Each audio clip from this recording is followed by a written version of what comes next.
پھر اس کے بعد دیکھیے اللہ نے سورہ آل عمران کی آیت نمبر 12 میں ارشاد فرمایا قُلْ لِلَّذِينَ كَفَرُوا سَتُغْلَبُونَ وَتُحْشَرُونَ إِلَىٰ جَهَنَّمَ، ان کافروں سے کہہ دو ان قریب تم مغلوب ہو جاؤں گے اور دوزخ کی طرف ہانکے جاؤں گے، وَبِئْسَ الْمِہَادُ، اور وہ بہت ہی برا ٹھکانہ ہے۔ دراصل اس کا شان نزول یہ ہے کہ حضرت عبداللہ بن عباس فرماتے ہیں کہ جب جنگ بدر ہوئی اور مسلمانوں کو اللہ نے فتح عطا کی،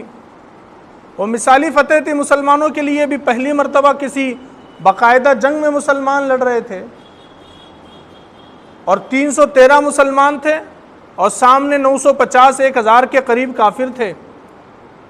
اور اگر دیکھا جائے تو مسلمانوں کے پاس زیادہ ہتھیار بھی نہیں تھا، زیادہ سامان بھی نہیں تھا، زیادہ گھوڑے بھی نہیں تھے، لیکن پھر بھی اپنے سے 3 گنا کی فوج سے مسلمانوں نے مقابلہ کیا اور کامیاب ہوئے۔ تو جب جنگ بدر میں مسلمانوں کو کامیابی ملی اور مسلمان خوش تھے، اور خوشی کی حالت میں جب مسلمان مدینہ واپس لوٹے نا، تو جو یہودی تھے وہ کہنے لگے مسلمانوں کو، وہ کہنے لگے کہ تم مسلمانوں زیادہ خوش ہونے کی ضرورت نہیں ہے، ابھی تو تمہارا مقابلہ مکے کے چند لڑکوں کے ساتھ ہوا ہے، چند چھوکروں کے ساتھ ہوا، وہ بھی ناتجربے کار لوگ تھے، ان سے تمہارا مقابلہ ہوا اور تم جیت گئے، تو اس پہ زیادہ خوش ہونے کی ضرورت نہیں۔ یہودی کہہ رہے تھے کہ زیادہ خوش مت ہونا، ابھی تم نے تو عرب کے لوگوں سے مقابلہ کیا مکے کے۔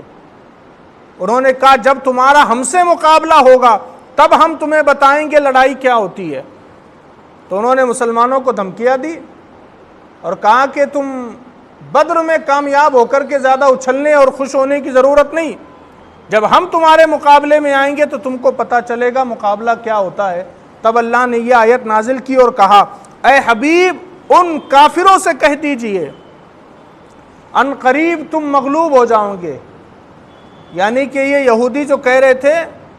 کہ ہم تمہیں بتائیں گے، تو اللہ نے کہہ دیا حبیب ان سے کہہ دیجئے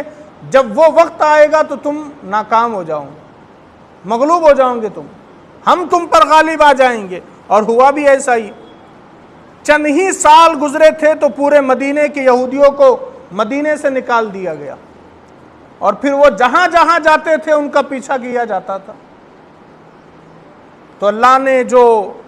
قرآن میں وعدہ کیا وہ سچ اللہ نے کر کے دکھایا کہ آج تم اپنے آپ پر ناز کر رہے ہو، لیکن ایک وقت آئے گا کہ تم مغلوب ہو جاؤ گے۔ اور کیا کہا وَتُحْشَرُونَ إِلَىٰ جَهَنَّمَ، اور دوزخ کی طرف ہانکے جاؤں گے، یعنی کہ صرف دنیا میں بے عزتی کافی نہیں، بلکہ تم تو مر جاؤ گے تب تم کو جہنم میں داخل کیا جائے گا، ہانکا جائے گا تم کو، جس طرح بھیڑ بکریوں کو ہانکا جاتا ہے نا۔ اللہ فرما رہا ہے کہ تم کو دنیا میں تو شکست ہونی ہے، لیکن قیامت کے دن بھی تم کو عذاب کے لیے ہانکا جائے گا۔ وہ اللہ رب العزت نے ارشاد فرمایا، اور پھر فرمایا وَبِئْسَ الْمِہَادُ، اور وہ بہت ہی برا ٹھکانہ ہے۔ جہنم واقعی بہت برا ٹھکانہ ہے۔